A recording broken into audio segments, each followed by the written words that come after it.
So she is lot of loose skin in the lower abdomen. So इस case में हम लोग liposuction करेंगे अपर एब्डोमेन, लोअर एब्डोमेन और साइड के बल्जेस का।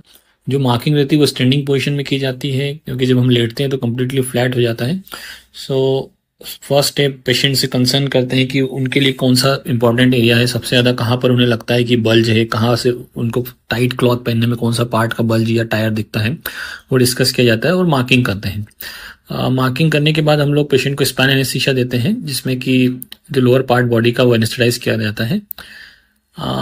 ये जो प्रोसीजर है इसमें हम लोग लाइपोसक्शन करेंगे, साथ ही मसल का टाइटनिंग करेंगे और जो लूज स्किन है उसे रिमूव करेंगे।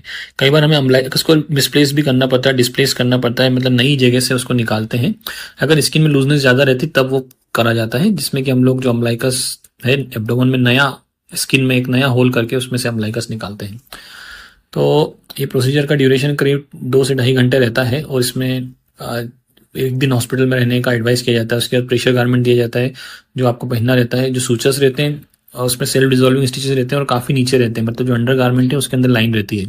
पहले यदि सिजेरियन सेक्शन हुआ है तो वो लाइन सिजेरियन सेक्शन के ऊपर ही रहती है, मतलब कोई नया एक्स्ट्रा कट नहीं आता है, बस वो जो एग्जिस्टिंग सिजेरियन सेक्शन का कट है उसको थोड़ा एक्सटेंड किया जाता है।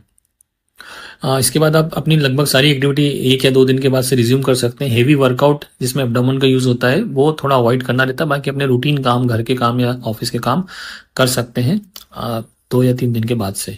प्रेशर गारमेंट अगले 2 हफ्ते या 3 हफ्ते पहनना रहता है, जिसमें कि कंप्रेशन गारमेंट पहनना रहता है, ऊपर से अपने नॉर्मल कपड़े पहन सकते हैं। थोड़ा स्वेलिंग रहता है, रेडनेस रहता है उस पार्ट में जहाँ पर करते हैं लाइपोसक्शन। इसके अलावा और कोई मेजर साइड इफेक्ट होने का रिस्क बहुत ही कम रहता है। सो इंटायरली सेफ और इफेक्टिव प्रोसीजर है, स्पेशली यदि आपने वेट लॉस किया है बहुत ज़्यादा, काफ़ी सारी लूज स्किन है। कई बार अगर प्रेगनेंसी के बाद लूज स्किन बहुत ज़्यादा नहीं है, सिर्फ थोड़ा फैट है, तो हम लोग सिर्फ लाइपोसक्शन भी कर सकते हैं उसके